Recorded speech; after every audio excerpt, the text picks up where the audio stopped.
If you're driven to get better at something, whether it's a sport, an instrument, or a skill in business, you've probably wondered, what's the absolute fastest way to build real world-class talent?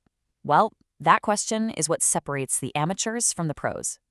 In this breakdown, we're diving into a book that gives a powerful, science-backed answer. Let's get into it. So, the whole idea behind Daniel Coyle's The Talent Code really comes down to this one question. For ages, we've kind of thought of talent as this, genetic lottery. You either have it or you don't. But what if that's completely wrong? What if talent isn't a gift, but a biological process that any of us can turn on? The book kicks off with this really cool global mystery. Coyle looks at these tiny, almost forgotten places he calls talent hotbeds. These are spots that are just churning out a crazy number of world-class performers. Think about it. A single run-down tennis court in Moscow producing more top-ranked female players than the entire United States.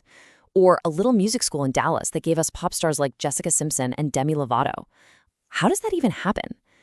There had to be a common thread, and it definitely wasn't something in the water. And that common thread, it's not some secret training regimen or a lucky gene pool. It's a neurological mechanism. It's a biological engine for building skill that all these places, without even knowing it, have tapped into. The secret ingredient is a substance in our brains called myelin.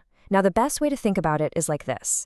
Every single skill you have, from playing a C chord on a guitar to throwing a perfect pitch, is just an electrical signal shooting through a specific circuit in your brain. Myelin is the insulation that wraps around that circuit. And just like rubber on a copper wire, it stops the signal from leaking out, which makes it way stronger, faster, and much more precise. So here's the big game-changing idea. The more layers of myelin you have wrapped around a specific brain circuit, the better you are at that skill. It is a direct one-to-one correlation. Myelin equals skill. This completely reframes how we should think about talent. Skill isn't some fuzzy, abstract idea. It's a physical thing you can literally build inside your brain. And the process itself is surprisingly simple. When you practice something the right way, you're firing that specific circuit. Your brain picks up on that signal and sends out cells to wrap that circuit in a thin layer of myelin. Every time you repeat it correctly, another layer gets added. And with each layer, your thoughts, your movements, they just become smoother, quicker, and more automatic. That's the biology of how we learn. Okay, so if building myelin is the goal, how do we actually do it? Well, that brings us to the first of 3 pillars from the book, a very specific kind of training called deep practice. Now, this is not about mindlessly logging 10,000 hours. Deep practice is all about purposeful struggle. It's about finding that sweet spot right at the very edge of your abilities, where you are constantly messing up, noticing the mistake, and then fixing it. That specific cycle of firing, failing, and correcting is the loudest possible signal you can send to your brain to, you guessed it, build more myelin. So how do you do it? Well, there are a few key rules. First, you chunk it up. You take a big, complex skill and you break it down into the smallest possible pieces, and then you master each one. That music school in Dallas, they would literally chop up sheet music to get students to focus on just one difficult measure at a time. Second, you slow it down, like way down. Going slow lets you spot your errors and build precision from the ground up. And third, you repeat it. The book talks about Brazilian soccer players learning on these small, tight futsal courts. The smaller space forces them to touch the ball 6 times more often, firing those skill circuits again and again and again, just accelerating the whole myelin building process. But let's be honest, deep practice is really hard. It can be super frustrating. So, what gives you the fuel to keep pushing through all that struggle? That leads us to the second pillar, ignition. The story of the golfer Seri Pak is a perfect example of this.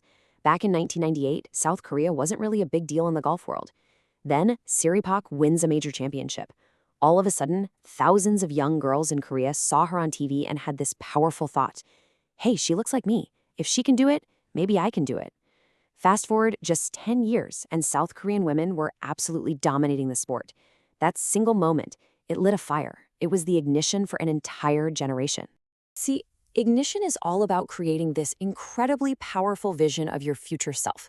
It's the emotional fuel, that deep, long-term commitment that gives you the energy to get through the thousands of hours of struggle that deep practice demands. It gives you a clear, compelling answer to that crucial question. Why am I even doing this? All right, the final piece of this talent puzzle is guidance.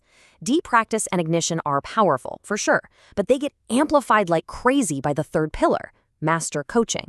This one phrase, Coyle heard it over and over again in every single talent hotbed he visited, and it perfectly captures what a master coach does. It acknowledges a small win, good, and then immediately uses it as a launchpad for the next challenge. Okay, now do this.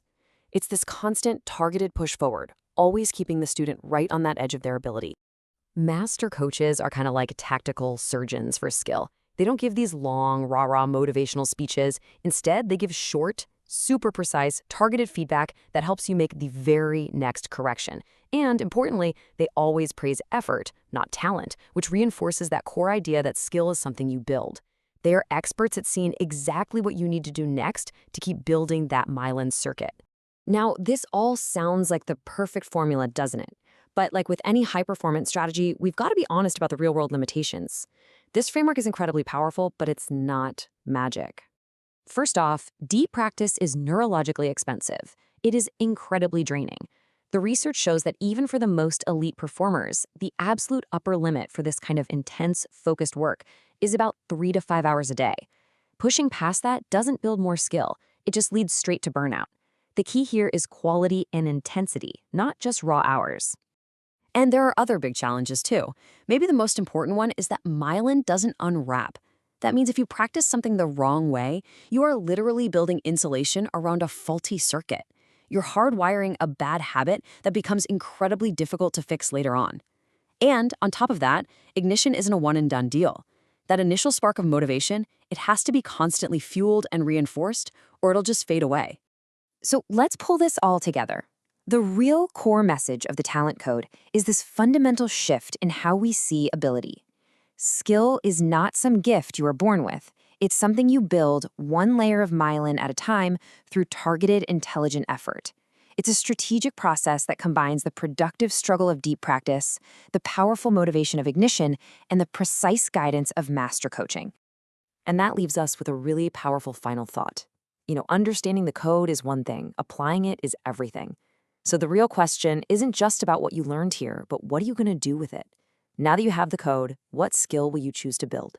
You can find a link to the book and some other great resources in the description below. If you got value out of this breakdown, make sure to subscribe for more deep dives into powerful ideas. We'll see you in the next one.